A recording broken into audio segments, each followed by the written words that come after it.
уважаемые гости, уважаемые коллеги, добрый день. Мы вас приветствуем на площадке Международного мультимедийного пресс-центра «Россия. Агентство сегодня».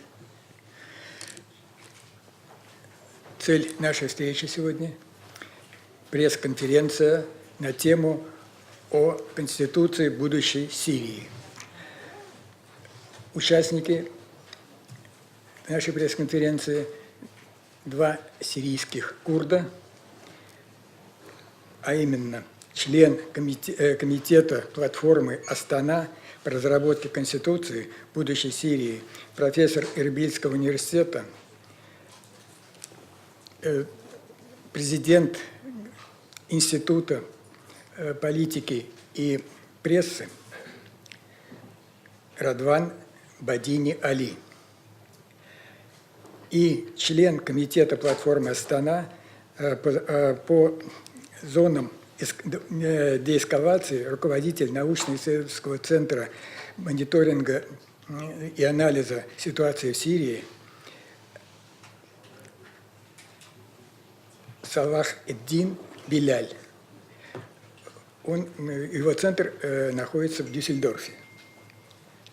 Участники переговоров по конституционным вопросам, состоявшимся в Женеве 11-12 июля на полях Женевы-2, расскажут нам о своем участии в этом мероприятии и поделятся своим видением будущего основного закона Сирии.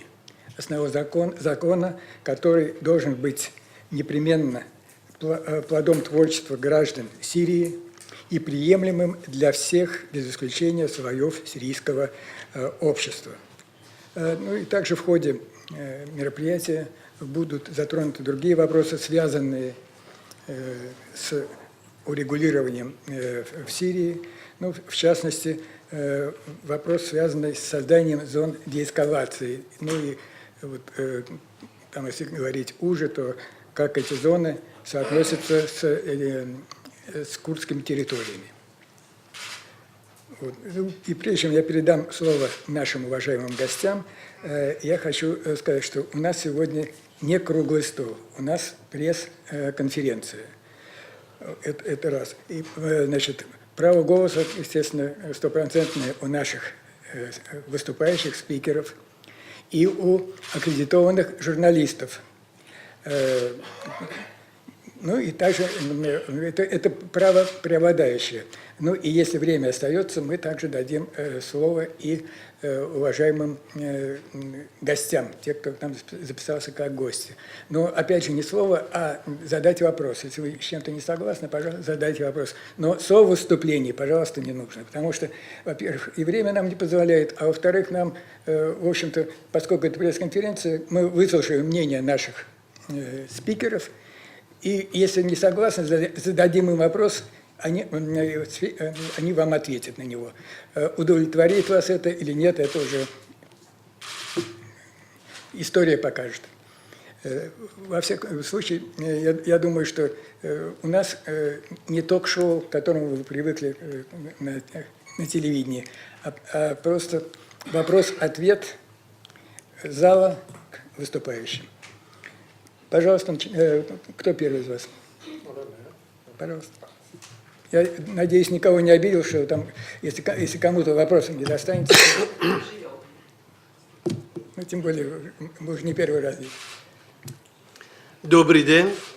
И сначала мне бы хотелось поблагодарить нашим друзьям, товарищам из РИА Новости, которые организовали нашу встречу. Огромное спасибо им за то, что нам дали эту возможность вступить перед вами. И надеюсь, что мы с вами на этой встрече получим нужную или то, что вы хотели услышать, узнать о наших дискуссиях в Женеве. Мое выступление будет с двух частей. Первое я скажу, как, или же можно как сказать по-русски, о постановке вопроса. Как вопрос состояться. И потом во второй части я постараюсь вкратце на арабском языке с вами разговаривать. Я прежде чем начать тоже хотел бы поблагодарить тех, которые организовали встречу на Женевских переговорах, в частности, госпожа Ранда Кассис, которая была инициатором этого вопроса и хорошо, можно сказать, организовала. И все компоненты Сирии, сегодняшней Сирии, они присутствовали. Как вы знаете, с самого начала 7-го раунда сирийско-сирийских переговоров в рамках Женевы посланник ООН господин Ди Мастора не один раз, неоднократно он заявлял о том, что нужно присутствие, нужно, чтобы курды участвовали в переговорах в Женеве. И накануне, буквально когда мы были там, тоже он заявил об этом. До него же много ответственных, главных, больших, представителей больших стран, в частности России, господин Сергей Лавров, не один раз напомнил об этом тоже. Дело в том, что вот 7-й раунд закончился, и вопрос остался, как он был. Участие курдов не изменился, как раньше. Национальный совет курдов Сирии продолжает существовать или же в рамках коалиции оппозиционной позиции продолжает участвовать в переговорах Женевы, но оказывается и для Лаврова, и для Ди Мастора это не хватает. Это не такое, как хотелось бы, их представление. Короче говоря, вот из этого, из их заявления, это можно делать как вывод. Сейчас, особенно сейчас, когда уже речь идет о переходном периоде, готовится еще по решению ООН 2254, решение очень известное, должно было быть параллельно с переговорами в Женеве, должно было быть подготовка или составление со стороны сирийцев новой конституции Сирии. Новой конституции Сирии. Это сегодня как никогда очень актуально. Мы задаем вопрос, как будет судьба около 4 миллионов курдов в Сирии. Пусть мы об этом не будем спорить. 3, 4, 2, это не важно. Есть государство с 1 миллионом. Не это важно, это не спорный вопрос. То есть вопрос задается всеми. И особенно теми, которые страдали очень много именно от того, что они отсутствовали, их извините, напоминание о их существовании в старых, в 5 конституциях Сирии бывших. Ни слова не было о них. Поэтому все сейчас с озабоченностью хотели узнать, какое будет у них положение в новой Сирии. Настолько они могут иметь свои права. И какая форма государства должна быть для того, чтобы гарантировать эти права. Все эти вопросы все люди задают. И, как я вам сказал, к сожалению, до сих пор не было принято. Вопрос остался без изменений. Но одновременно, как я вам сказал, вот в этих переговорах мы могли определить основные принципы. Сколько мне время, Константин Андреевич? Пока примерно, говорите. чтобы я знал. Ну, так, чтобы нам уложиться в 1,5 часа. Хорошо. То есть, где-то меня и чтобы взять время на дискуссию. Хорошо. Мы дискутировали там в присутствии важных экспертов международного юридического юрисповедения, если можно сказать. Это бывший министр иностранных дел Турции Яшар Якиш, бывший министр иностранных дел Италии Джулиус Триси и множество профессоров и важных фигур, я бы сказал, что касается теории и практики Конституции в целом и Конституции федеральных республик, федеральных строительств. Мы вели очень полезную дискуссию. Речь шла о том, что какие мы могли, в принципе, определить для будущей Конституции Сирии. Во-первых, какой строй нам, сирийцам, выбрать? Это унитарный, как было, или же должно быть как бы новая форма как бы управления государством. И, наконец, у меня есть друзья, которые среди вас, которые были с нами тогда, мы решили как бы в 4 параграфе, в 4 пункте, мы все согласились, что Сирия, то есть как рекомендацию мы дали в конце нашей встречи, в 4 пункте о том, что будущее Сирия должно быть федеральной или же децентрализованной. Это была одна из важных пунктов, о котором шла речь, и не было легко нам как бы дойти. Но, наконец, мы как бы все решили, что вот это... У нас были вот представители, как я вам сказал, Франции, в частности, которые нам сказали, смотрите, мы в Женеве. Конечно, когда мы говорим о федерации, есть всегда множество примеров. И есть и плохие, негативные, и есть очень позитивные. Особенно, вот посмотрите, мы сейчас в Женеве находились. Здесь французы Женева или же немцы, кантоны, немецкие кантоны, скажем, в Швейцарии, они не стремятся как бы выйти из состава страны или как бы стать в часть Франции или же Германии.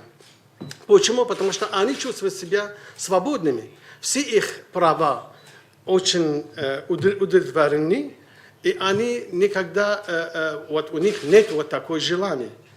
Когда тогда же, вот именно это министр иностранных дел Турции Яшар Якиш, он, который, в частности, он сегодня не согласен с сегодняшней политикой своего государства, это известно для всех, он большой, очень большой фигура, человек очень с большим именем.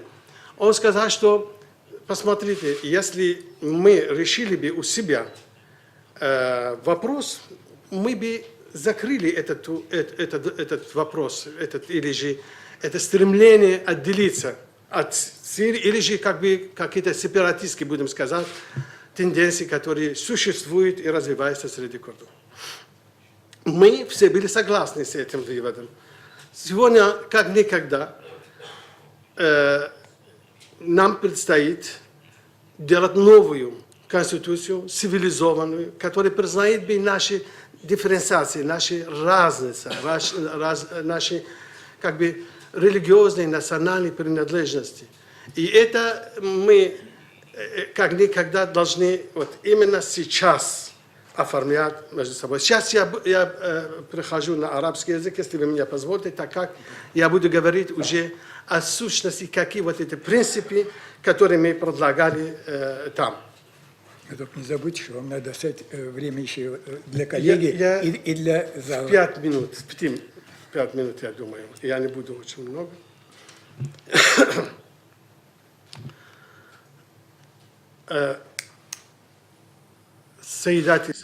Дамы и господа, я благодарю вас всех за то, что вы приняли это предложение. Я говорил сейчас в Женеве относительно лекции своей, которую я прочел в Женеве. Я сейчас выступаю перед вами относительно прошлых 4 конституций Сирии. И, конечно, я не признанный как бы составной элемент, даже если бы я был бы признан, но это в кавычках я говорю, но в любом случае мы гордимся своей сирийской принадлежностью, мы приехали именно оттуда, и эти территории, на которых жила и живет огромная группа людей, они же не пришли из ниоткуда. Там есть много исторического прошлого, которая подтверждает их присутствие и наличие. Это все восходит своими корнями к 2000-летней истории. Вчера, когда после революций курдских, которые произошли там, они направились в Сирию. Но об этом не стоит много говорить. Я говорил о том, что люди,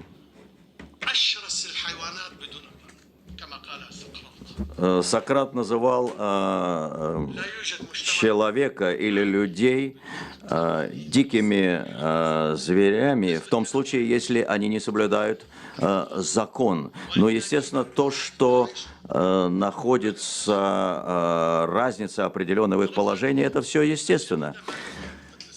И мы требуем, что Сирия была новая, Сирия не такая, как прежде. Конечно, все составные части должны пользоваться равными правами. Естественно, мы признаем и меньшинство, и большинство людей, но мы же не меньшинство, так как мы являемся хозяями своей земли. Мы родились там и тысячи лет живем на этой территории. Мы говорили о 3 основных принципах. Первый принцип –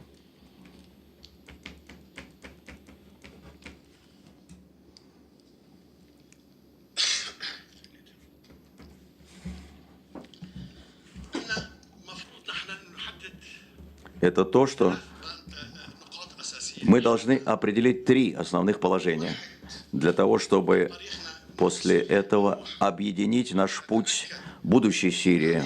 И мы должны знать, что у нас должна быть своя позиция по 3 вопросам. Первый. Какова будет новая Сирия? Как мы ее видим? Как мы ее определяем? Как определяем понятие «новая Сирия»? Второй вопрос. Что из себя представляет в идентификационном смысле сирийский режим? Каким он должен быть? Мы должны выбрать политическое лицо этого режима, различные ветви власти, власти исполнительной, законодательной, судебной власти. И кроме этого, мы должны сказать, что половина населения сейчас живет вне Сирии. И поэтому нужно также уделить большое внимание и местным органам власти. Прежде всего, начиная сверху, это президент, как его избирают, форма избирания. Второе, парламент, его функция, его задачи. Третье,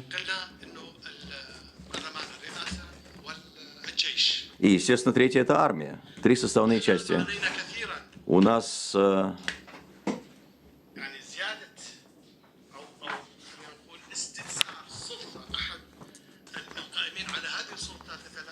очень важно уделить внимание такому вопросу, что не допустить того факта, чтобы здесь были какие-то незаконные полномочия у любого органа власти.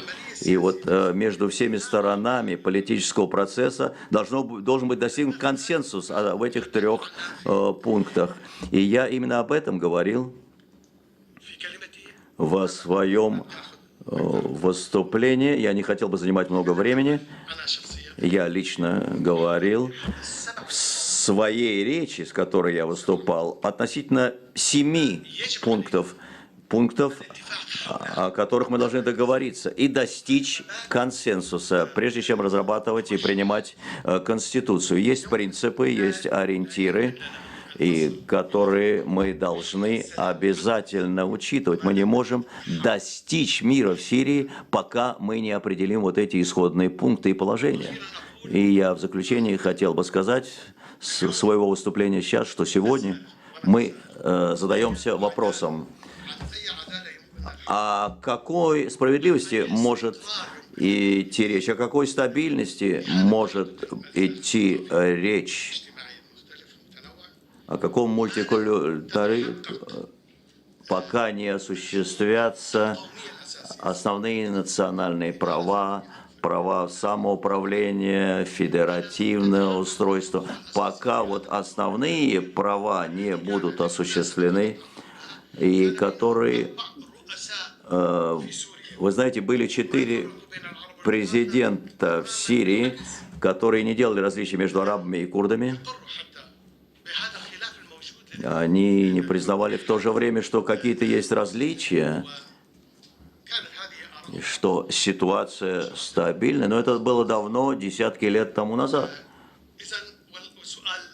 И последний вопрос, который я хочу задать, или который мы можем задать сейчас перед международному сообществу, то есть Россия, США прежде всего, что мы можем ожидать, каковы наши ожидания от этих переговоров, пока у курдов не будет своя, как бы, собственная, и, как бы, и абсолютная самостоятельность, своя платформа и свое участие, но у курдов нету независимой самостоятельной делегации. Вот именно делегация самостоятельная нужна нам. И отсюда, сейчас, когда я выступаю перед вами, я хочу обратиться к руководству и российскому, и других странах, чтобы они обязательно осознали свой долг в этой области. И благодарю вас за внимание. Спасибо. Господину Салахаддину Белялю, пожалуйста.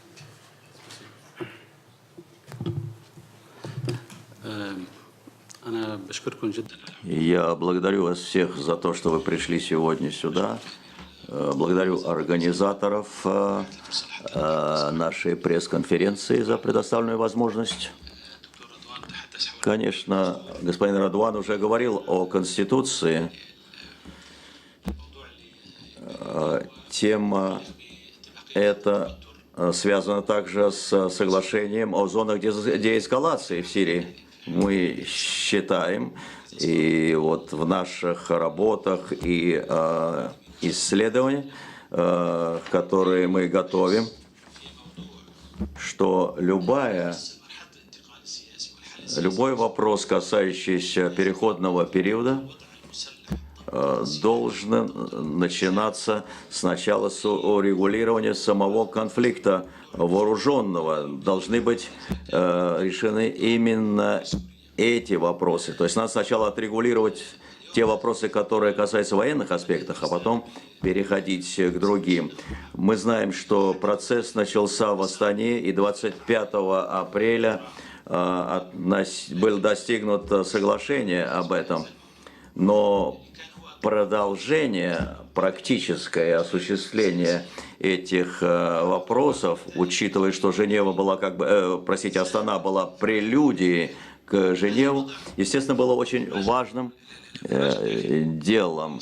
И вот такая разрядка внутри Сирии в плане снижения напряженности, деэскалации, она очень важна и по отношению ко всем группам, и в том числе и курдам. Я хочу исходить именно из этого положения. Естественно, здесь у нас много различных исследований было подготовлено. Конечно, здесь нужна определенная, наверное, возможно, карты нужны для того, чтобы показать, как это осуществляется на практике. Я имею в виду зоны деэскалации и как участвуют в них различные стороны. Мы должны знать ситуацию реальную на земле, военную ситуацию. Мы должны знать, каковы возможности той или иной стороны, для того, чтобы действительно понять, что вот это соглашение действительно целесообразно, и оно успешно может осуществиться. Поэтому я бы не хотел бы входить в подробности, не очень много времени. Поэтому в наших работах большое внимание уделено тем районам, которые еще не объявлены зонами деэскалации. Другим важным вопросом мы также на примере юга Сирии уделили большое внимание этому вопросу. Кроме этого, здесь также мы говорим о Восточной Гуте как о второй зоне деэскалации в Сирии и спрашиваем, задаем вопрос, каково влияние вот этих вопросов на общую ситуацию в Сирии. Конечно, они очень важны, и они должны, и уже какие-то результаты видны. Это очень важно для будущего Сирии и решения проблем сирийских. И это решение, сейчас мы видим его какие-то проблески или признаки в различных районах. Конечно, многие обсуждают и полное решение, но это очень сложно, ведь полностью решить проблем на всей территории Сирии существуют разногласия. Например, есть районы подконтрольные ИГИЛу, поэтому восточные, например, районы Сирии очень сложно подключить к этому процессу сейчас, который начинается. И сегодня вопрос, связанный с Джабхат ан-Нусра, конечно, это тоже сложный вопрос. И сегодня ясно, что каковы ориентиры, какова позиция ан-Нусры и каковы основы, на которых она строит свои подходы и свои позиции. И видно, что никакой почвы, платформы прочной у этой группы не существует. И многие отвергают то поведение и ту тактику, те действия, к которым они прибегают.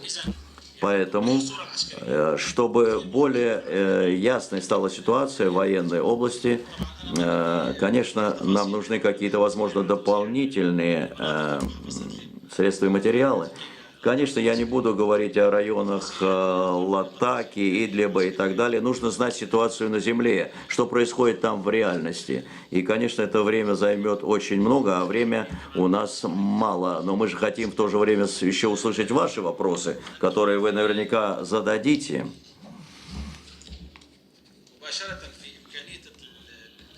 Очень важно непосредственно задать вопрос относительно дедлайна, временного графика вот этих процессов. Конечно, определенные сложности есть. 1, 2, 3, 4, 5 Астана уже прошли очередные раунды женевских переговоров, 6, 7, возможно, будут и 8, 9, и 10 и так далее. И идут большие консультации, важные встречи во многих местах. И, конечно, вот то, что происходит, является плодом, так сказать, тех переговоров, встреч и консультаций, которые ведутся между теми, кто так или иначе связан с этими проблемами. И Турция, и Иран, и Россия, которые договариваются о каких-то общих операциях, общих функциях и задачах. Конечно, и курдский вопрос очень важен в этом плане. И здесь необходимо определить как можно быстрее цели будущего. Когда были достигнуты соглашения о зонах деэскалации, то меморандум, который был подписан, говорил о том, что этот процесс займет полгода, и он может быть пролонгирован, и затем создана будет рабочая группа совместная, которая будет контролировать зоны деэскалации. И об этом говорилось на Астане 5, но продолжает оставаться разногласия, связанные с военным аспектом этого вопроса. И, конечно, у нас есть и военные какие-то проспекты, которые играют большую роль, но есть и политические аспекты, они связаны с деятельностью Нусры, которая сейчас изменила свое название. Сегодня очень важно также сказать, что ряд проектов и планов, которые мы наметили, осуществляются, но тем не менее еще важны очень вопросы по снижению уровня насилия. Мы знаем о событиях, которые происходят в Ракке, и попытки террористических отрядов или элементов сорвать этот процесс. Существуют сложности и в том, что касается позиции оппозиции. Кроме этого, есть братья-мусульмане, где есть и положительные, и отрицательные моменты. У них тоже есть свои военные отряды, которые могли бы внести вклад в позитивное развитие событий, но они могут же также способствовать, к сожалению, и негативному развитию событий. Они связаны и с Фейлек Рахман, и Фейлек Шам, и все эти группы так или иначе связаны с братьями-мусульманами. И, конечно, вот все эти шаги по деэскалации не будут успешными, если они не будут подкреплены конструктивными целями. Почему я говорю о братьях-мусульманах?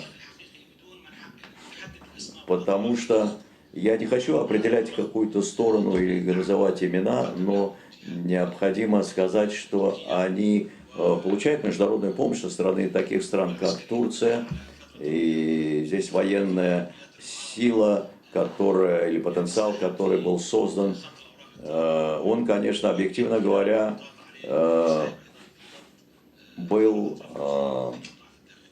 сыграл отрицательную роль и как-то все спутал карты, если можно так сказать. Что касается остальной ситуации, я говорил в Москве, в Женеве о том, что это соглашение касается юга Сирии.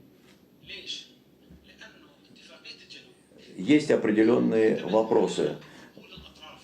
Ведь это соглашение базируется на том, что те стороны, которые борются друг с другом непосредственно на земле, они должны также договориться об этом. Например, есть еще роль Иордании, она была, естественно, позитивной.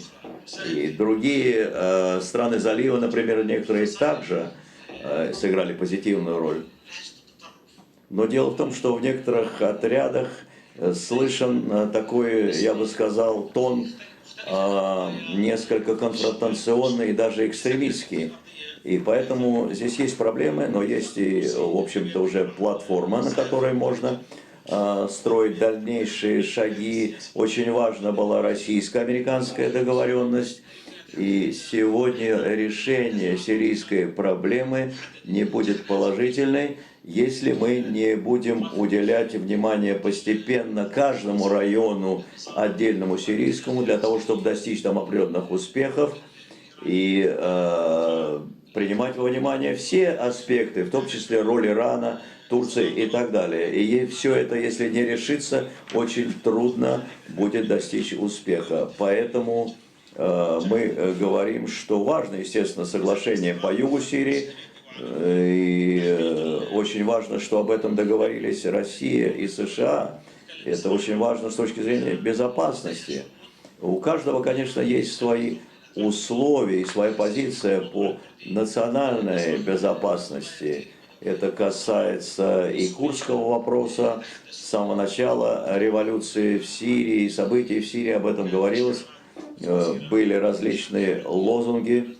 Сегодня эти лозунги трансформировались в требования национальной безопасности. И сегодня лозунг или вопрос стоит таким образом: какова судьба курдов будет в будущем Сирии? Это все очень важно, так как сама ситуация требует урегулирования. Надо решить вопрос, связанный с присутствием Ирана, Хезболлы. И, конечно, не надо забывать, что главная задача – это покончить с терроризмом, с ИГИЛ. И также уделить уже внимание вопросам будущего восстановления экономики и развития сирийской экономики в будущем. Я хотел бы закончить свое выступление, коснувшись курдского аспекта, учитывая тот факт, что проблема курдов часто замалчивается особенно вот в том, что касается зоны деэскалации. Ведь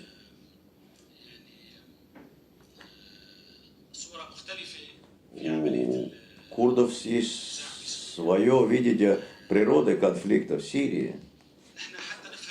Для того, чтобы понять ситуацию с курдами, положение, мы должны объяснить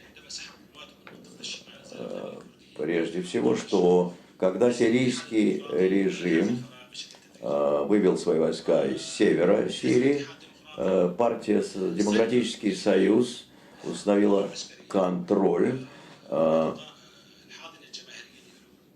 пользуясь поддержкой широких народных масс, установил контроль над территориями на севере Сирии.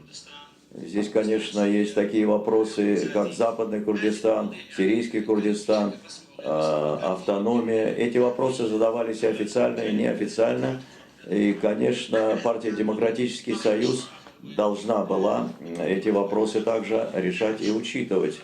Но речь шла также и о другом, о расширенной автономии, о более широком участии. Это касалось и севера, и северо-востока, это касалось и ассирийцев, и туркоманов, и христиан, и других групп.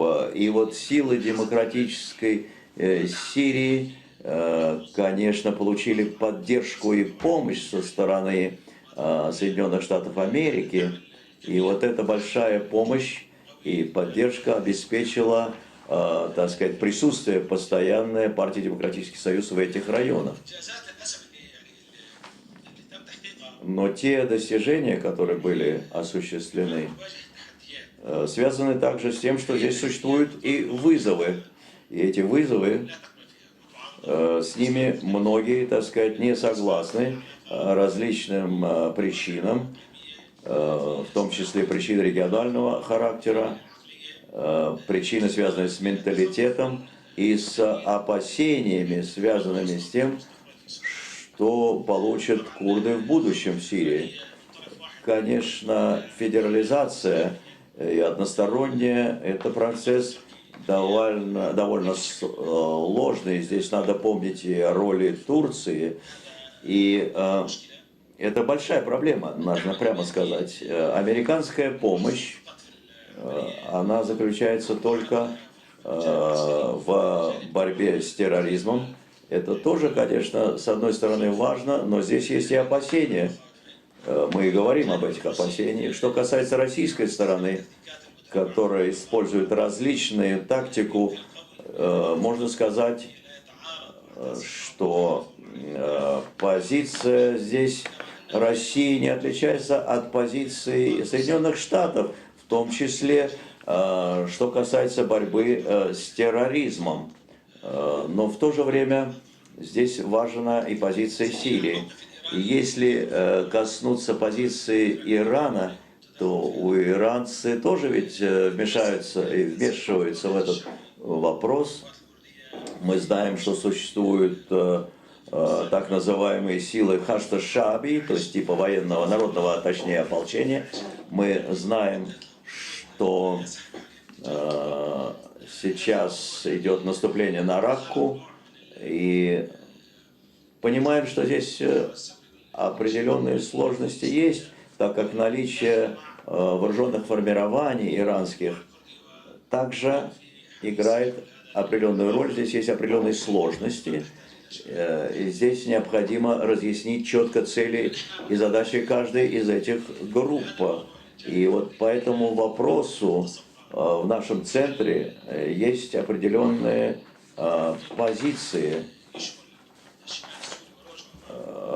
решение, которое может включать в себе север Сирии, так называемую Ружаву. Здесь необходимо международное признание автономии,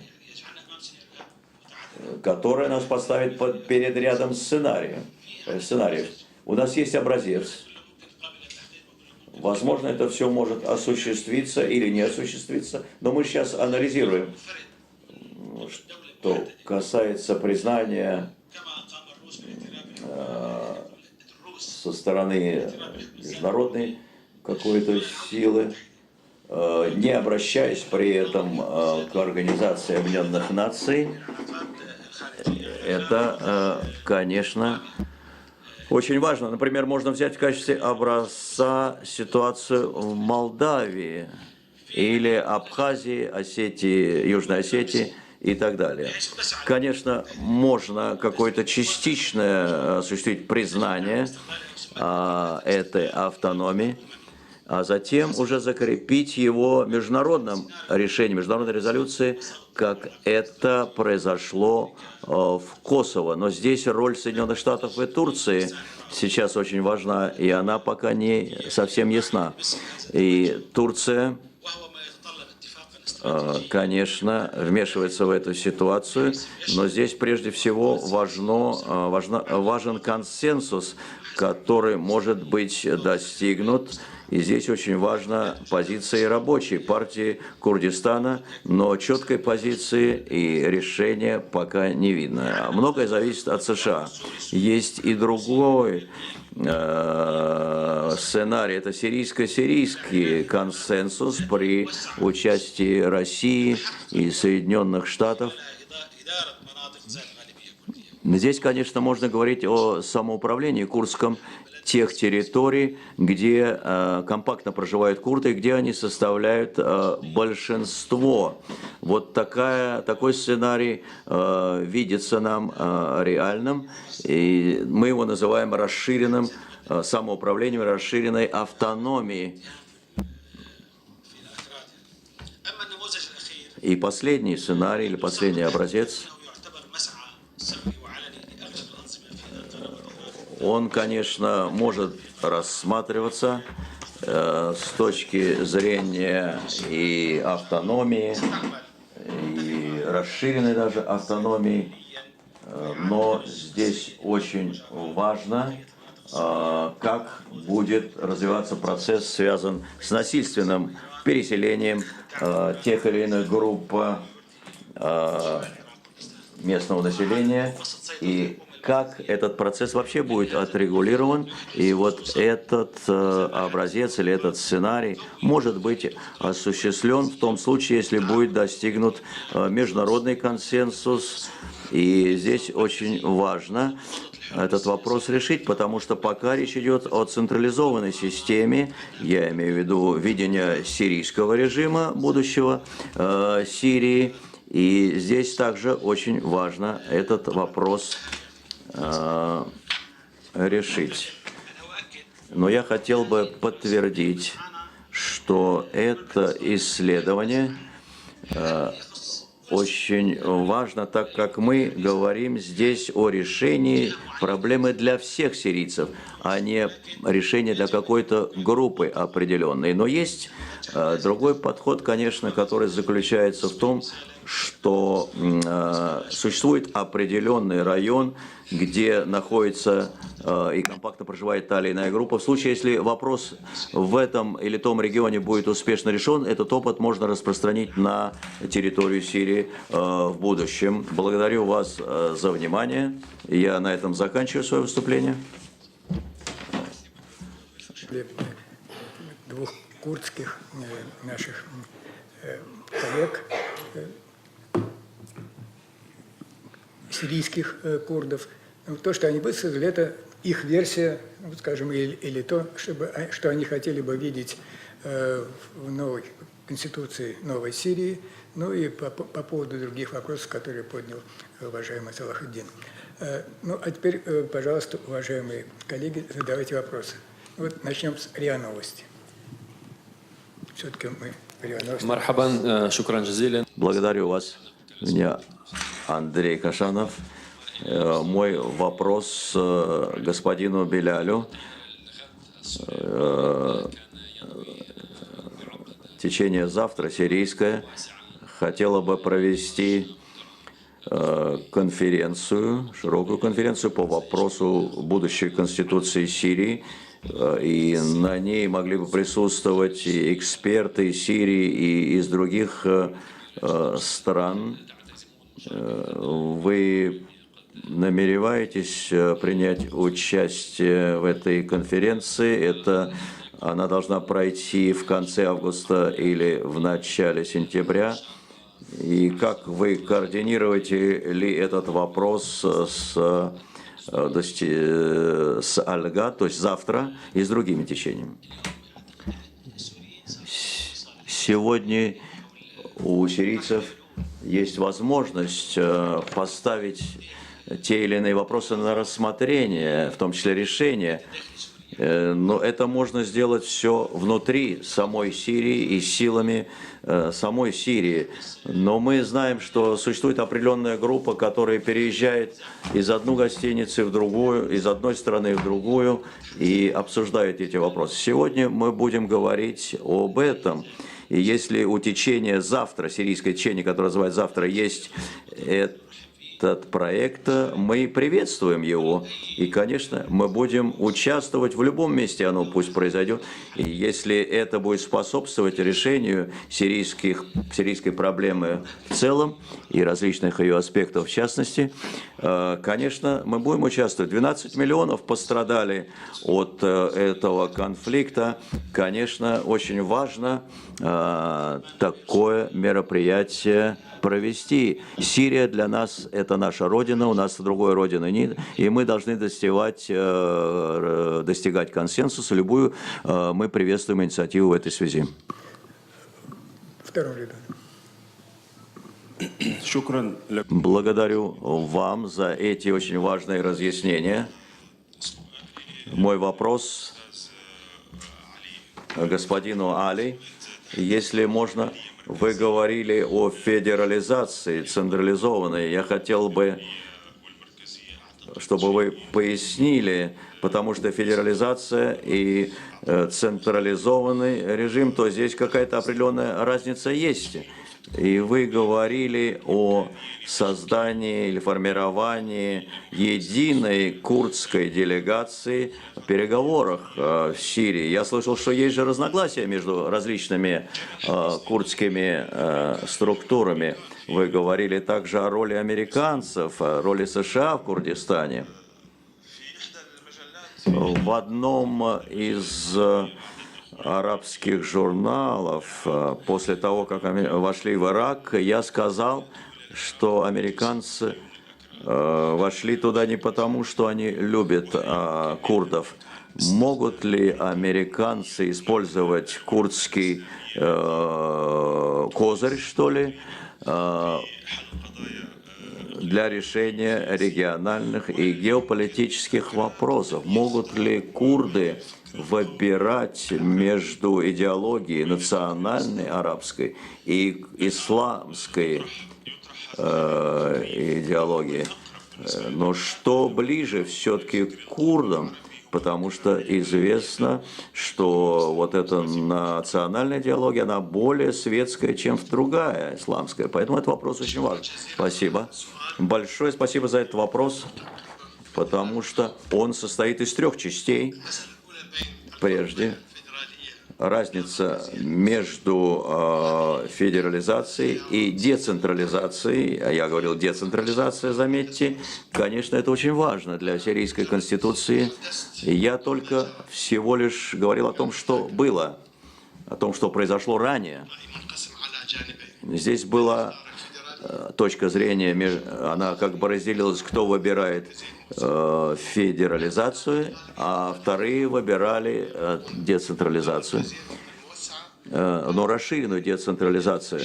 Они, конечно, хотели, те, кто выдвигал вторую точку зрения, дать, возможно, большие полномочия в этом смысле тем районам, которые будут созданы.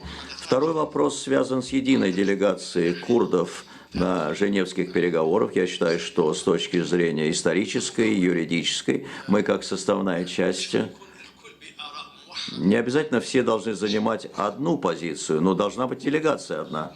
Но может быть ведь и сирийская оппозиция также не является чем-то однородным, но у них есть одна общая совместная делегация, единая делегация. То же самое касается и курдов. Конечно, есть определенные разговоры, и на самом деле есть разногласия по определенным вопросам, но в общих стратегических моментах мы едины. И последний вопрос, я согласен с вами, я 40 лет, конечно, уже придерживаюсь, да, действительно, этой точки зрения. Конечно, очень важен, что ближе для нас идеология национальная или исламизированная, если можно так сказать. Конечно, 40 лет этот вопрос занимал нас. Я был в прошлом в рядах оппозиции к режиму, но сегодня я предпочитаю именно этот режим, я предпочитаю его, потому что если придется выбирать между ним и исламским, то, конечно, я выберу сегодняшний режим. И поэтому мы пришли вот к такой убежденности. Мы могли бы создать новую, если с позволения сказать, ткань, что ли, сирийского общества в будущем, где будет обеспечены наши права и наша самобытность и идентичность. Что касается Соединенных Штатов, то сегодня американцы говорят, Салах об этом говорил, что они считают свое сотрудничество с курдами только военным сотрудничеством, чисто военным. Это такая политика Пентагона. Я несколько раз был в Соединенных Штатах, и, как я понимаю американскую политику, там иногда есть 4 политики. Это Пентагон, 2 Белый дом, 3 Госдепартамент и 4 политика Белого дома. Поэтому, что касается курдов, то здесь, конечно, определенная есть позиция со стороны Пентагона по этому вопросу.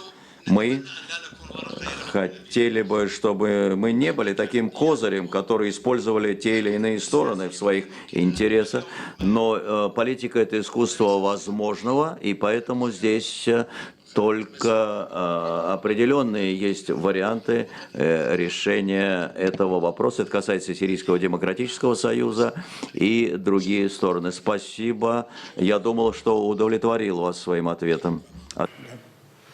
Представляйтесь. Мейсан Сулейман, жарида Касьон, Сурия. Мейсан Сулейман, газета «Касьон» сирийская. Мой вопрос к господину Али. Если основная цель, которую вы сегодня ставите, это, так сказать, устойчивое решение вопроса в консенсусе всех сирийцев, как часть политического процесса на основании резолюции 2254, то есть территориальная целостность Сирии, суверенитет, равенство всех сирийских граждан.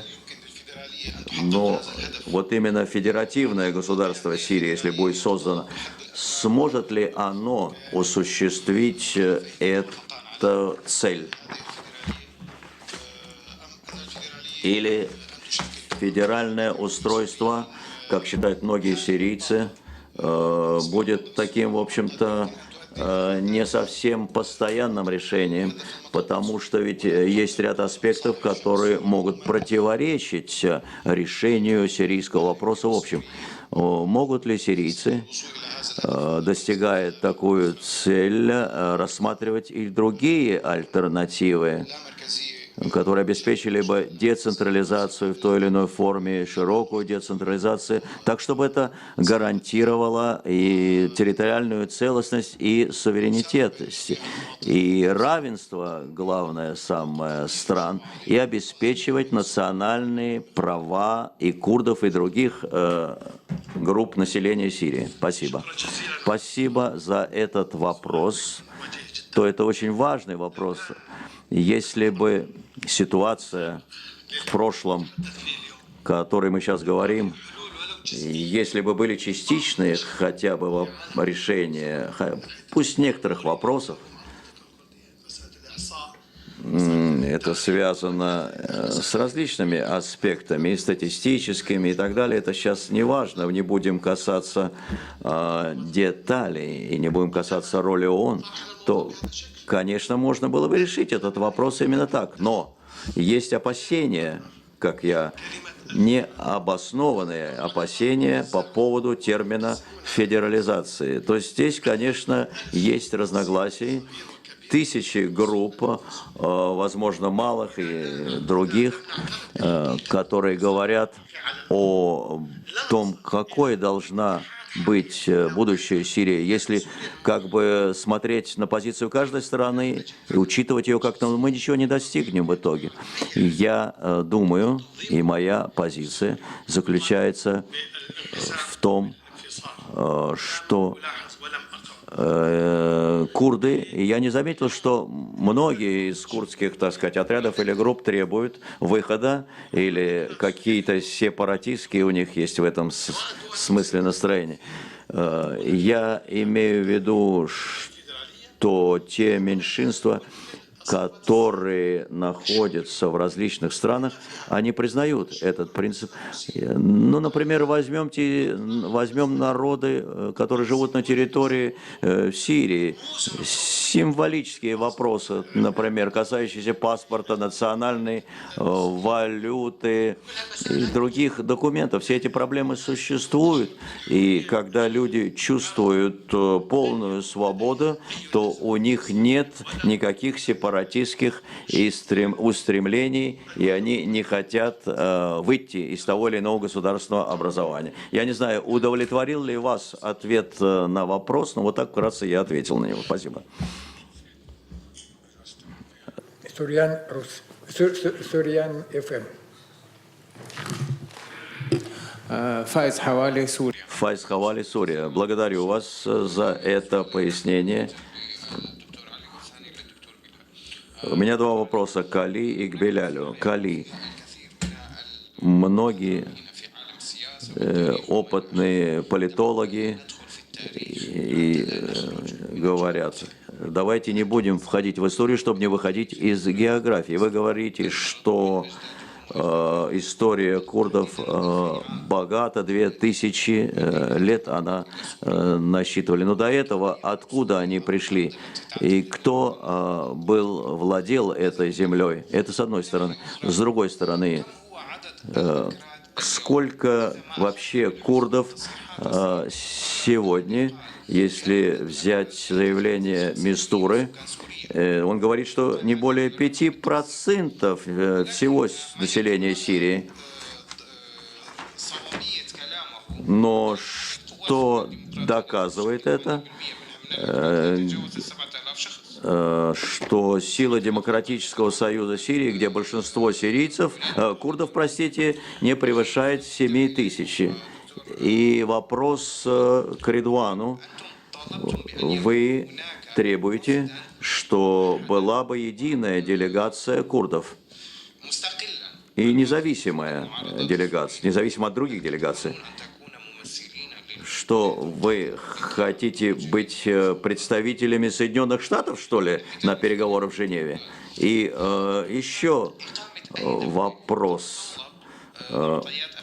Здесь нужны основные показатели. Это население, это территория и это язык. Если взять язык, на каком языке вы будете говорить? Вы знаете, что многие из курдов часто не говорят на двух языках, то есть на курдском и на арабском, и часто не понимают друг друга. Вот эта проблема существует. Отвечу вам по-арабски, вы же задавали по-арабски.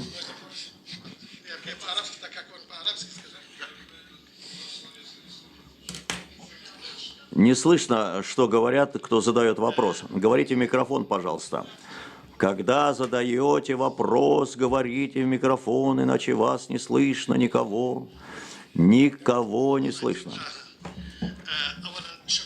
Благодарю вас за ваш вопрос, господин Файз. относительно того, как долго курды живут на этой территории. В России есть много исследований, которые говорят об этом. И вообще по этому вопросу уже 200 лет существуют различные работы и исследования. Многие источники говорят об этом,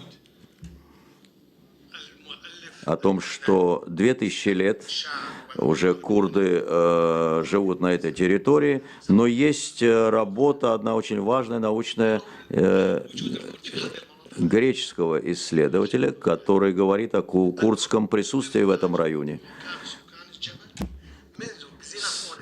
Среди них были так называемые горцы, среди курдов, и они были составляли большинство в то время. После нашей пресс-конференции я могу более подробно вам рассказать. Во-вторых, число курдов, которые не получили сирийское гражданство, есть исследования по этому вопросу. В 1962 году тогда было 150 тысяч не получивших сирийское гражданство. Еще прежде чем Сирия стала государством, то есть вы все знаете историю 1918, сражение Майсалон, и затем десятки лет и 4 президента об этом говорилось, 4 президента Сирии. Когда они появились на территории Сирии, это, во-первых. Второй или третий вопрос. У меня нет точной информации о численности сил Сирийского демократического союза, но общее количество сил там всего 50 тысяч. Туда включаются и международные силы и так далее. Но это 50 тысяч. Но большинство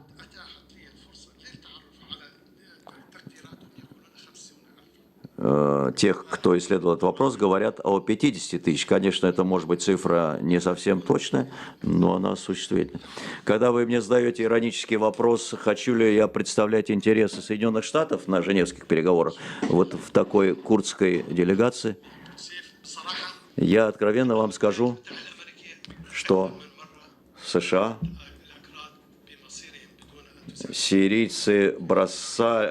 американцы бросали курдов на произвол судьбы. Это происходило не раз на протяжении нашей истории.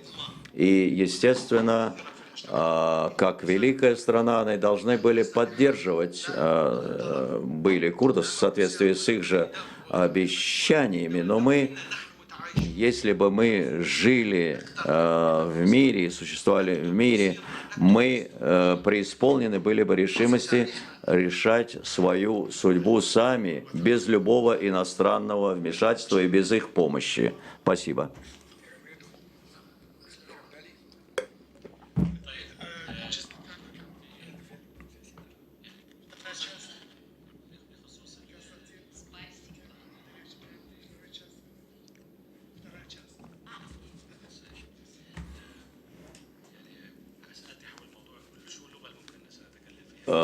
Про язык вы спрашивали меня. Я из Африна, доктор Адуан из Хасака. Мы говорим и на курдском языке, и никакого, так сказать, отсутствия взаимопонимания нет. Проблем здесь нет. Да, даже если вот кто-то из Дерры придет, то, допустим, из города Дерры в Алеппо его не поймут. Я сегодня еду в Деру и слушаю песни. И даже сегодня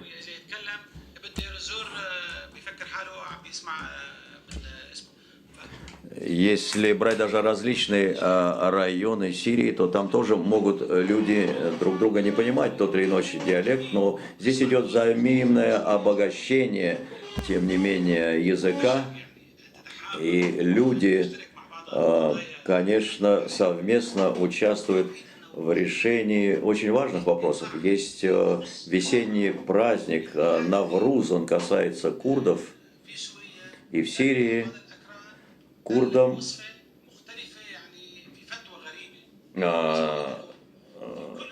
назывался один из праздников, это праздник матери, но в Сирии мы его так называем, 21 марта, но в других странах этот день отмечается другую дату.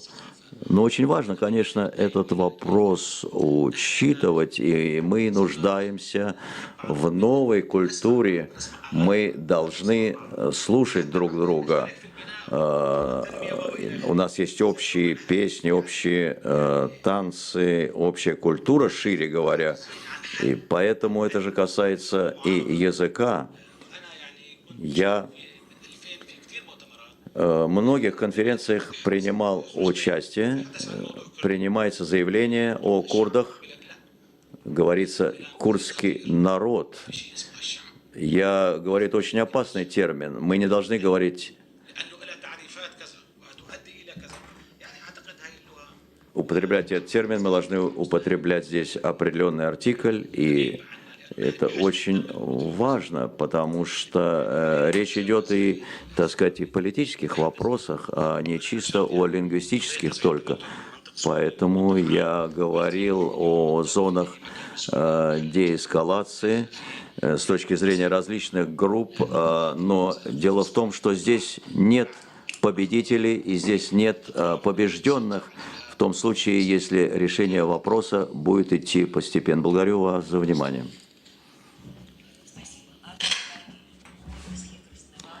В микрофон говорите.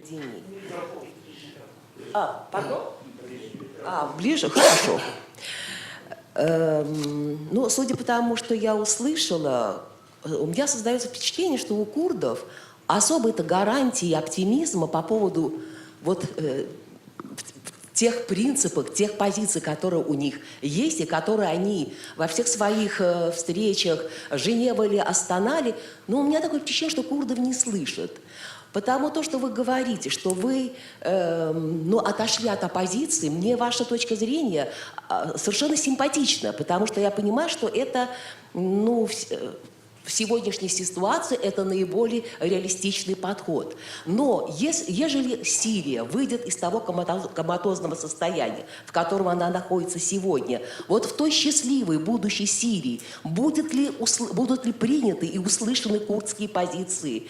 И господин Асад, президент, он же ведь останется, потому что, если я правильно понимаю, ни у кого из оппозиции нет даже гипотетического имени, кандидатуры на этот пост. Не случится ли так, что курды попадут в капкан, потому что господин Асад в соответствии вот с той политикой, которую вел режим, вновь начнет то же самое. И что дальше? Что будут делать курды? Где будут эти жертвы, которые приносятся сегодня? Кто-то говорит, что курды – такой сомнительный компонент Сирии. А кто воюет сегодня? Спросите любого человека на Западе, кто ведет войну с ИГИЛ. Вы услышите слово «курд».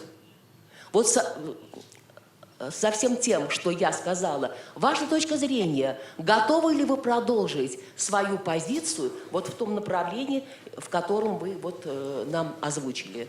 Спасибо. Можно я продолжение этого вопроса? Нет уж, пускай сначала ответить. Большое спасибо. Я думаю, сегодня курды не курды вчерашние. Это можно со всей силой, со всей убежденностью сказать. Уже игнорировали нас долгое время. Игнорировали, собрались, они вместе старались кооперировать свои усилия и неглижировать нас, не дать нам никакой вес. Но слава Богу, сегодня то, что есть, несмотря на все. И это может быть и положительная как бы, часть, касающаяся диверситета, разных, скажем, представлений курдов, разные партии, разные. Это одно из положительных как бы, аспектов.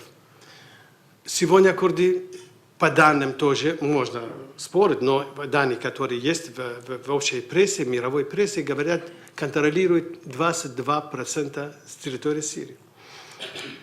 Мы никогда не были сторонниками силой как бы решить. Курды 100 лет ждали. Я думаю, что сегодня представители курдов, если такие, как мы с доктором Салахом, другие, которые тоже не могут быть равнодушными и ничего не принимать, несмотря на то, что множество партий в разных направлениях работает, я думаю, это гарантия. Нас не как бы поведут, как говорят, как...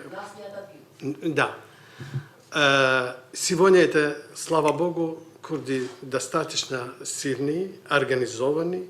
И я думаю, где надо, они будут доказать. И сегодня весь мир свидетель того, какой героическая борьба курдов против Даиша. В Ираке, также и в Сирии. Мы с Даишем имеем 1500 километров.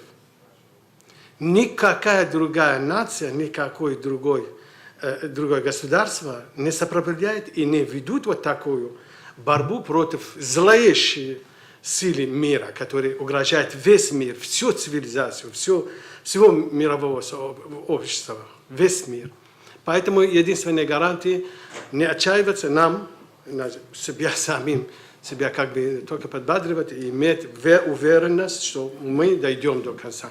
Сегодня они, наши партнеры, мы хотим вот как раз, вот как с доктором Файзом, с другими, кооперировать.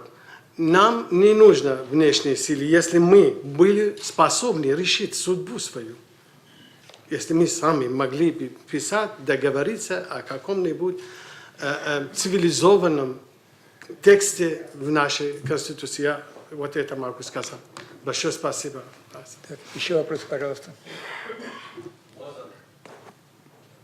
Пожалуйста, вот в последнем ряду. Я просто хочу задавать как бы вопросы, как прежде всего по поводу Астаны. Вот первая Астана был договор, что только две организации являются террористическими. Это Даиш, то есть Исламское государство, и Джабхат аль-Нусра. Это четко указано в первой Астана. Дальше, по поводу, вот как бы наш друг спрашивает, только курды за этой борьбы с Даишем в Сирии погибло около 7 тысяч наших парней, которые воюют с ИГИЛом. То есть не наша армия, они достигают до 100 тысяч. Американцы, конечно, не нуждаются в наш как бы признании или чтобы мы были их представители. Американцы это великая держава и не нуждаются в нас, чтобы мы ее представили. Вопрос задайте, потому что все-таки у нас пресс-конференция. Чего? Вопрос задайте, вопрос. Вот мой вопрос в том, что Вот и задайте. мы хотим, чтобы Турция соблюдала Астана. Так это может к Турции прямо обратиться. То есть, я еще раз повторю, Астана один, который был основной договор, что только две организации являются террористическими. А теперь турки нарушают этот договор. Они говорят, что курды в Сирии и есть террористы. Они сами себя противоречат. Вы понимаете как? Спасибо. Вопрос понятен вам? Да. Вот отвечайте. В Руси большое спасибо. Мы знаем, конечно, вот есть договоренность в общей коалиции, антидаишской международной коалиции. Есть лист, и совершенно верно, вот эти две организации были нанесены на этот черный лист. К великому сожалению, иногда как бы есть неравновесие в международных отношениях. Какие-то страны, которые они выдвигают какие-то другие лозунги, другие требования, они стараются свои как бы вопросы решить в этих механизмах, созданных против борьбы против Даиша. Я думаю, в основном те, которые сейчас в первой Астане, они собрались, и сегодня мы знаем, есть кооперация сильная, особенно вот между Россией, Ираном и Турцией. Я думаю, каждый знает хорошо друг друга, хорошо знает четкие как бы претензии их. И так что нам не решить. Я думаю, что это к очень большими как бы повреждениями нам не дойдет. Россия прекрасна. Мы через раз, то есть каждый практически раз, когда Иванов спрашивает Лаврову, он не скрывает, сам господин Путин Владимир Владимирович указал на героическую роль курдов против Даиша. Я думаю, что это не заставляет им как бы путаться. Вот эти маневры отдельных стран, чтобы как бы... И несмотря на все, никто особо ничего не делает. Русский контингент, который находится в Африне, это не секрет. Сам Путин об этом сказал. Если я не ошибаюсь, совсем недавно, по-моему. Вот, и наши партнеры, турки, знают об этом. Поэтому это маневры сами себя иногда как бы обманывают в какой-то степени другие страны, которые хотят выдвигать одно лист против другого, а доводятся против другого. Спасибо. Спасибо. Вот, Здравствуйте, Икбаль Дюре, докторант МИГИМО. Вопрос такой. Вы допускаете такой вариант, что сирийские курды, в частности ПЕД, могут договориться с Турцией с посредством США? Это первый вопрос. Допускаете ли вы возможную операцию России вместе с США на Идлиб? Это второй вопрос. Второй, еще раз, пожалуйста, второй. Совместно российско-американскую операцию на Идлиб. Третий вопрос. Насколько я понимаю, сейчас в регионе, в частности, в районе Идлиб, Ахрар-Шам и демократическая сирийская свободная армия теряют позиции. Означает ли это, что Катар теряет свое влияние, а саудиты в лице Эн-Нусра, наоборот, выращивают свою позицию в регионе? Значит, это не будет ли это какой-то причиной нового конфликта между Ираном и в регионе? И последний вопрос. Не будет ли поздно для Сирии на фоне того, что сейчас мы вот видим, что Россия строит вторую базу, по-моему, в регионе Бен-аль-Хасаб, а американцы тоже в сирийском Курдистане строят. Если будет Асад долго тянуть резину, не будет ли это являться на фоне вот этих событий, что Сирия уже разделена? Ведь не будет, а как будет дальше? Американцы уйдут оттуда, не уйдут. Все, спасибо. Большое спасибо. Я занимаю больше места как бы по разговору. Первый вопрос. Возможно ли ПЕД, партия Демократического Союза, договориться с Турцией? Мне кажется, есть много, о чем можно как бы размышлять в этом направлении. И сам Салих Муслим не один раз был в Турции до вот последние 2 года, когда вот уже снова началась война. Я лично много раз слышал от них, что Турция великая наша как бы соседняя страна, и мы понимаем и хотим в какой-то степени кооперировать. На мой взгляд, в какой-то степени вот этот стереотипный, вот такой новой позиции Турции по отношению к курдам, особенно с коалицией АК-партии с МХП, вот мне кажется, вот это она дала вот эта новая позиция антикурдская. Ни один дипломат турок говорит, что у нас очень много, мы потеряли из-за того, что мы не могли дойти до договоренности с ними. Это очень интересно. И вот именно в Женеве у нас, я вам сказал, у нас был бывший министр иностранных дел Турции Яшар Якиш, который прекрасно говорил на французском, английском, человек эрудитный, и который не один раз нам, вот обращался к нам, как курды Сирии, говорит, что мы потеряем, и вы потеряете из-за того, что вот новая наша политика не совсем учитывает наши интересы.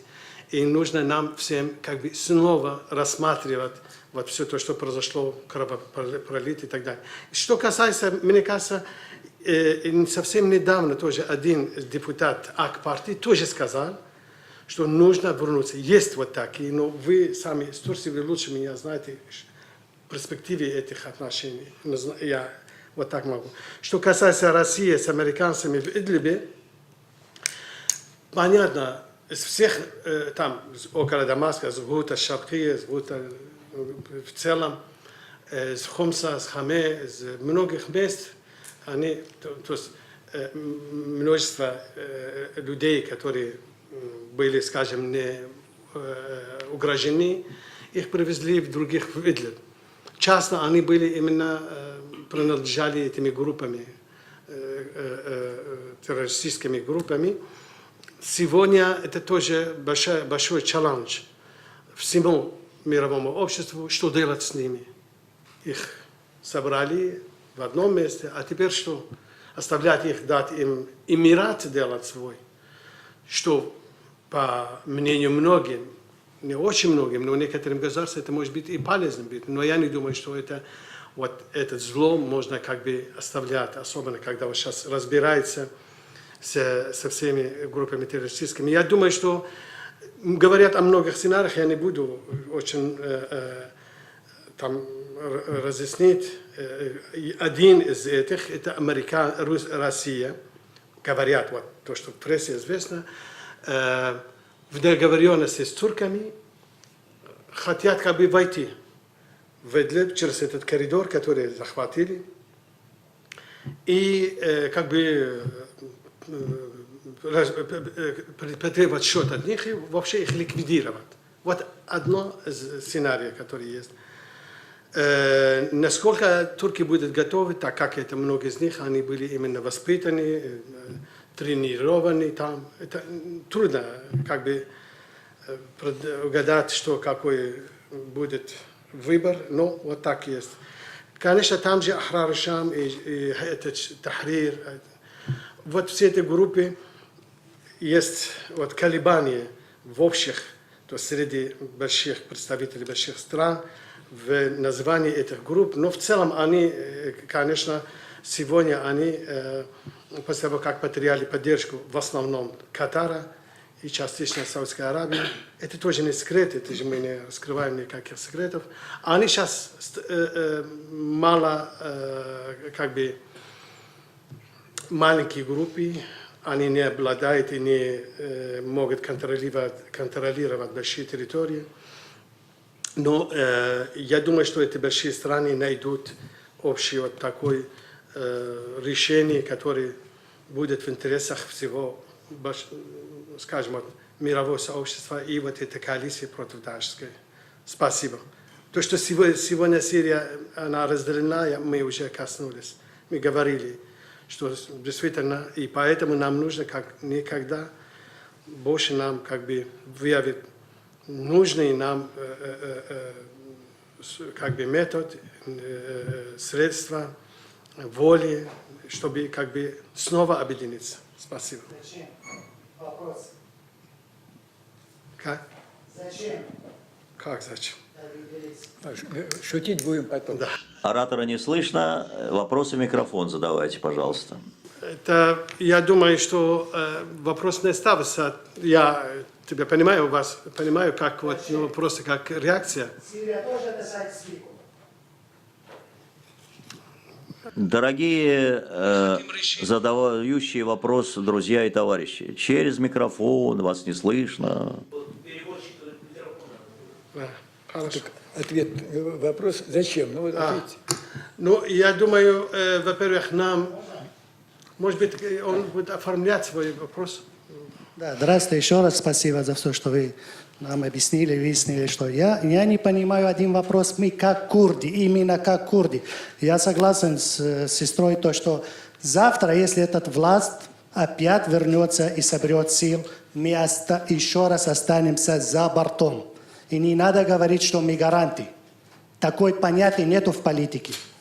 Зачем мы, курды, именно курды, боремся за единство Сирии? Я никак не пойму.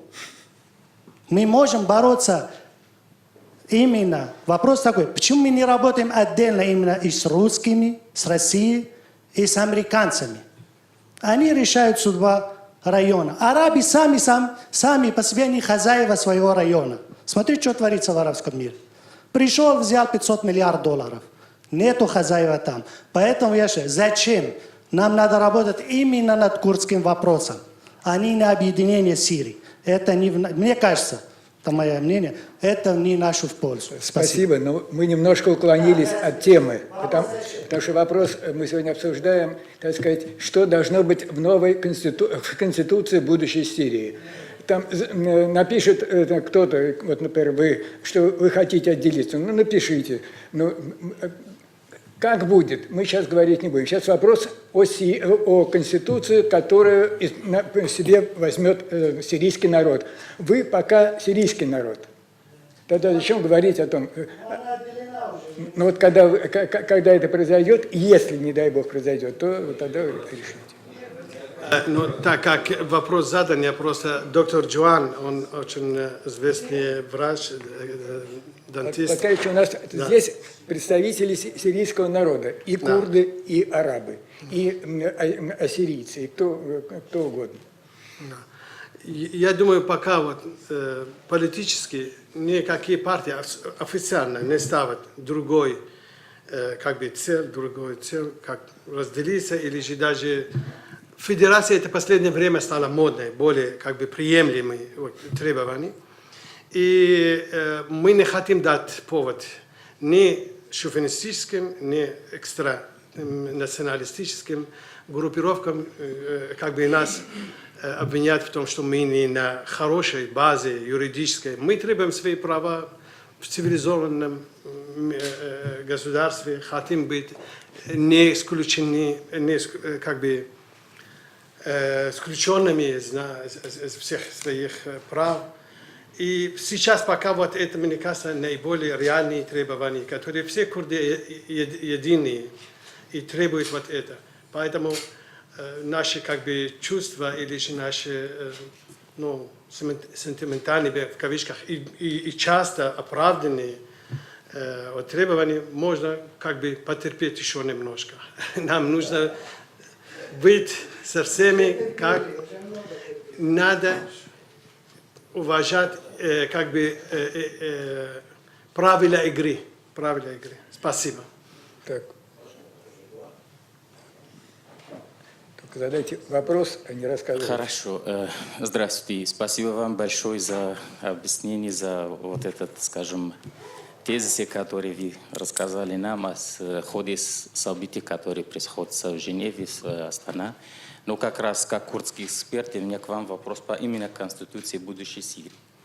Меня интересует такой. Мы, курды, здесь никогда не были сепаратисты, никогда. Есть какое-то впечатление, как будто все тянут курды, как будто они везде хотят отделить от Турции, от Сирии, с Ирака, с Ирана. Такого не было. Курды, они всегда боролись за свои основные права, как права человека. Право собственности у них элементарно нету в Сирии до сих пор. Жена арабская, она умеет право записать у себя собственность, но курды не имеют права. Это некоторые вещи, пусть наши друзья знают, которые, в принципе, они много компонента своего партнера, да, в обществе Сирии не знают. Мне сложилось такое впечатление, простите за такую рубрику, да. А так, идем к сути вопроса. Вот эта конституция у вас, простите, как эксперты, оба, да, к вам вопрос, пожалуйста. Есть у вас какое-то представление, А механизм составления проекта Конституции будущей Сирии. Это первая часть вопроса. Второй.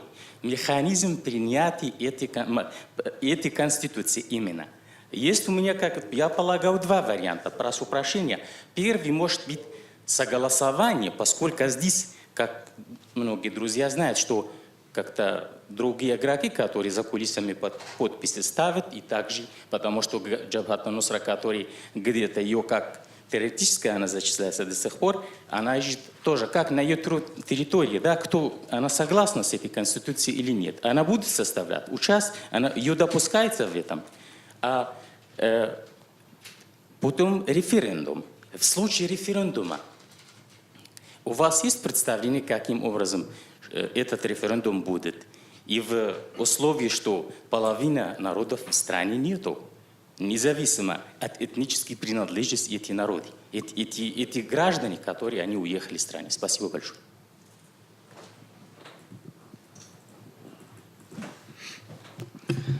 Большое спасибо. Я знаю, что вы юрист, вы, может быть, лучше поставлены, чем других. Говорит о механизме, какой механизм должен быть, чтобы принять эту конституцию. Все конституции мира, они готовятся в основном экспертами и людьми компетентными в этой области и в рамках парламентов. Мы говорили об этом, и поэтому заранее нам пришлось говорить о принципах, именно о принципах, как гарантировать, чтобы вот новая конституция никто не будет ее использовать в свою личную или же в карьерственную, или же отдельно сектанство или же группа будет использовать в своих интересах. И поэтому одновременно, когда мы говорили о распределении власти между парламентом, президентством и армией, речь шла об этом. Завтра какой-то, скажем, генерал в армии придет и скажет, какая конституция, я управляю, как мне хочется сегодня, и под любыми лозунгами. И это произошло много раз, особенно в Сирии в 50-х годах, мы все знаем, сколько были перевороты. Собственно, вот эта наша группа была создана для того, чтобы найти минимальный, или, если можно, максимальный, принципы, которые все сирийцы разделяют, которые они готовы принять, как принципы преамбуль, введение к нашей будущей конституции. Я думаю, особенно для такой страны, которая живет сегодня практически в гражданской войне, как никогда нам, прежде чем пойти сразу по пунктам внутренней жизни, по культурной, идентификации самой страны, ее содержание, форма управления, все это надо нам о принципах говорить, то, что вы сказали. И этот принцип, я думаю, что сегодня в присутствии и в многих экспертов, международных экспертов, это в какой-то степени дает минимальную гарантию, что в этот раз пятая уже новая конституция не будет похожа на 4 бывших конституций. Я это могу сказать о том, что еще референдум, мы там были вот насчет федерации, нас было 4 курдов в моей группе конституции. Они, наши братья, другие члены этой комиссии, они говорят, давайте поголосуем. Сколько человек хотят референдум, тогда будем принимать. Мы сказали, недорогие. То, что касается судьбы курдов, курды будут голосовать. Нас 4, между нами спрашивают, кто хочет из нас федерацию, или же автономию, или же вообще ничего не хотят. Мы готовы с ними учитывать их мнение.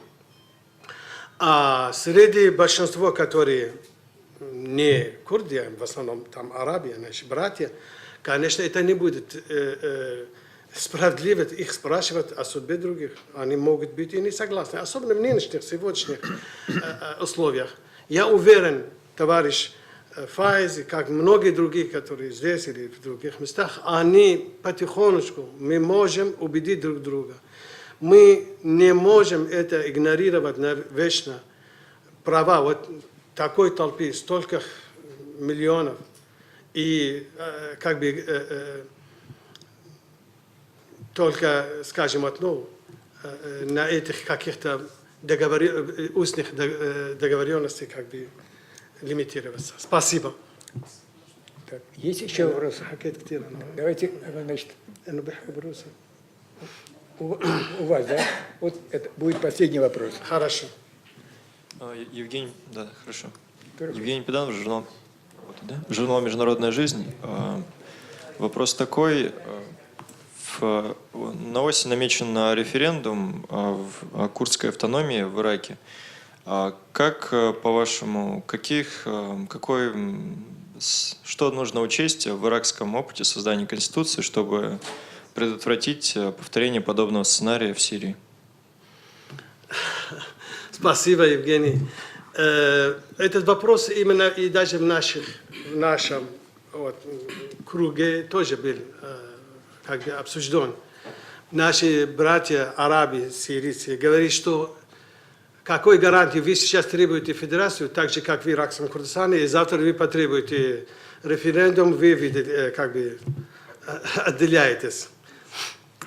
И как раз вот наши как бы эксперты, коллеги, они говорили, что вот это не надо исключать.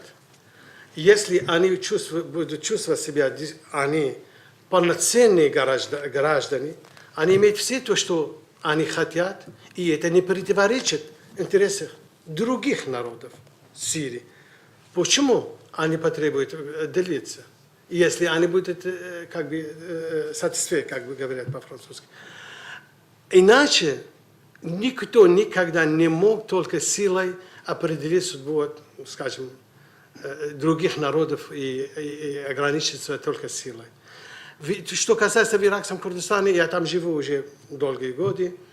Я думаю, честно говоря, есть много пунктов, по которым они были как бы ошеломлены, были лишены свои права, наши братья иракские курды.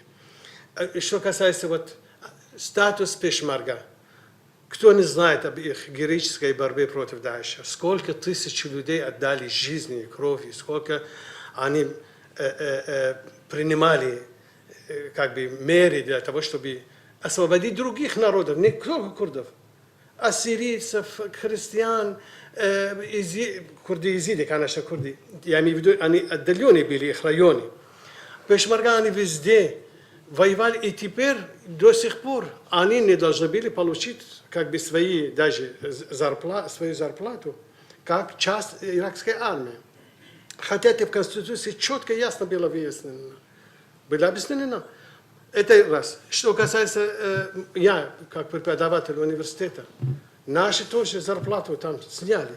Что касается нефти, который как добавлять в самой нашей стране, в иракском Курдистане, тоже как можно, нефть, которая под твоей земли, будет определено, как бы, как с ним как делать по тем, как нам диктует Багдад. Поэтому по многим вопросам Багдад не вел себя справедливо. И я хочу указать на товарищ Иванов Станислав Михайлович, сегодня, сейчас я очень рад, что он среди нас. Недавно он очень хорошую статью писал о том, что кому нужно сегодня в Багдаде, в Ираке, в Новом Ираке, как бы вооружаться и собираться против кого воевать. Если бы они эти деньги, эти средства потратили бы на нужды населения, и их много исключенных, миллионы без крови. Я сам, как долгие годы был деканом факультета журналистики, я видел свои студенты, которые они меня принесли вот эти на практике репортажи, работы, там, как они там страдают, и как пешмерга наши бесплатно, добровольно их защищали, а теперь говорят, нет, вы не должны получить свои, как бы, даже простую зарплату. Поэтому, если И наши коллеги иностранцы, я опять повторяю, много раз указали на это. Если они в центр будут хорошо, как по-доброму, правильно, цивилизованно будут относиться к своим собственным населению, своим собственным согражданам, братьям, мы не будем нуждаться ни в каких других стран, чтобы нам отдали рецепты, как себя вести или же кооперировать с ними.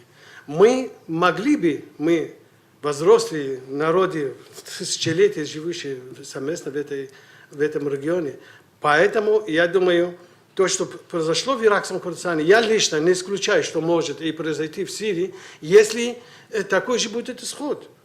Но мы предпочитаем, чтобы была единая страна.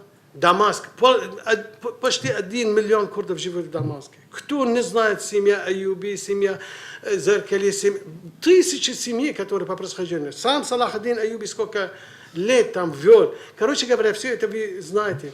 И нам не хочется как бы отделиться. Нам хочется, меня часто спрашивают, вот ты, как сирийский курд, кто ближе к тебе, сирийский араб или же курд с Турции, например. Честно говоря, вот это стереотип, который создавался у курдов, это, они вынуждены были как бы в какой-то степени принять. Мы готовы продолжать в каждой рамках этих стран жить совместно, вместе с нашими как бы, ну, братьями в этих странах. Но история покажет, как будет исход. Да. Спасибо большое, я долго говорю. Я сказал последний вопрос. Еще один вопрос. Я же... Я уже задал. Я имел в виду как раз по опыту иракского Курдистана, федерализации. Хорошо тогда все. А то я думаю, что ущемил спрашивающего. Все. Тогда большое спасибо вам за участие, всем нашим журналистам и не журналистам за присутствие и за терпение. И я считаю, что мы не зря посидели, ну, может быть, не все услышали то, что хотели, но услышали, какие мнения есть, какие позиции существуют, а кто из сирийцев, курдов, просто арабов или там, других представителей других национальностей, что они хотят, они сами знают, и они должны будут высказать это лично, эти сирийцы, высказать, чтобы это выслушали, и либо будет в новой конституции, либо не будет. Это уже решит сирийский народ. Все, без исключения, пока сирийский народ един, и я считаю, что это... И все за одним столом сядут и решат. В Женеве, или там, я не знаю, в Дамаске, или еще где-то, или в Москве. Спасибо. Огромное спасибо вам. Спасибо.